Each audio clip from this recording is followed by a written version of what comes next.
ப்ளவுஸோட ஃப்ரண்ட் நெக்கில் இந்த அழகான டிசைன் எப்படி கட் பண்ணி ஸ்டிச் பண்ணலாம்னு பார்க்கலாமா. அதுக்கு பிங்க் கலர் ஃபேப்ரிக் 2 இன்ச் இருக்கிற மாதிரி கட் பண்ணிவிட்டு அதுக்கு மேலே லைனிங் ஃபேப்ரிக் வச்சு அடிச்சு திருப்பிட்டு 4 பக்கம் தையல் போட்டு எடுத்திருக்கேன்.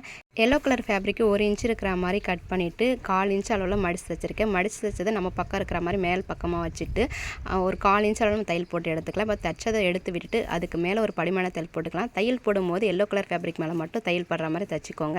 இப்போ நமக்கு எந்த அளவுக்கு பைப்பிங் தேவையோ அந்த அளவுக்கு நல்லா ஃபோல்டு பண்ணி எடுத்துட்டு அந்த எல்லோ கலர் ஃபேப்ரிக் மேலே மறுபடியும் தையல் போட்டு எடுத்துக்கலாம். எடுத்தோம் அப்படின்னா பைப்பிங் அழகாக ஃபினிஷ் ஆகிடும். இப்போ நம்ம ரெடி பண்ண ஃபேப்ரிக்கை நம்ம ஃப்ரண்ட் நெக்கில் கொண்டு வந்து வச்சுக்கலாம். வச்சு ஸ்டிச் பண்ணும்போது இந்த கார்னர் எட்ஜ் வளைவு இருக்கு இல்லைங்களா, அந்த பக்கம் நல்லா வளைஞ்சி வரத்துக்காக இந்த மாதிரி ஒரு ஊசியை வச்சு ஃபேப்ரிக் டேர்ன் பண்ணிவிட்டு அந்த ஊசியை எடுத்துகிட்டு மறுபடியும் ஆப்போசிட் டேரக்ஷனில் திருப்பிட்டோம் அப்படின்னா டேர்னிங் நல்லா அழகாக வந்துடும். நமக்கு எந்த அளவுக்கு கிளாத் தேவையோ அந்தளவுக்கு கட் பண்ணி எடுத்துகிட்டு மீதி மடித்து தைச்சிட்டோம் அப்படின்னா டிசைன் வந்து அழகாக ரெடி ஆகிடும். ஒரு பக்கம் தைச்சதுக்கப்புறம் அகைன் மேலேருந்து ஃபுல்லாக ஃபினிஷ் பண்ணி எடுத்துட்டோன்னா அந்த டிசைன் சூப்பராக வந்துடுச்சு.